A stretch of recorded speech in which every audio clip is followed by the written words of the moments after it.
И какво става, хора? Аз съм Loperplay Fatala. И това е моята кандидатура за Simple World. И нали започваме от тук. Това е първата къща, която направих. Копирана е, но с някакви други промени. Нали? Друго нищо не съм копирал. Ето това. Ферма за кокошки. Пъти съм го направил, не се заграбил. Тук е Enchanting Table. Тук, нали, някакво кладенче, не знам.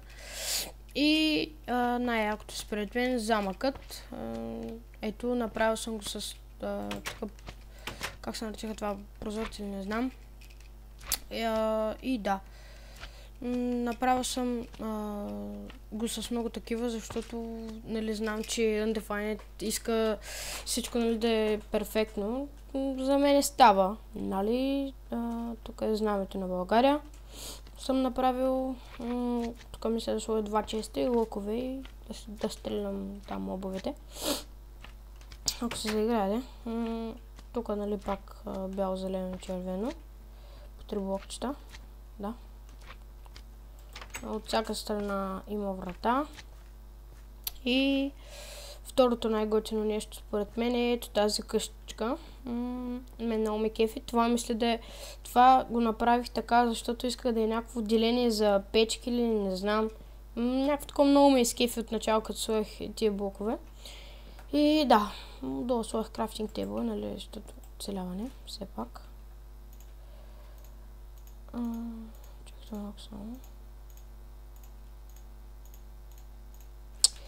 И да, малко заведена, надолу. Тук е малък честрум и нали две легла.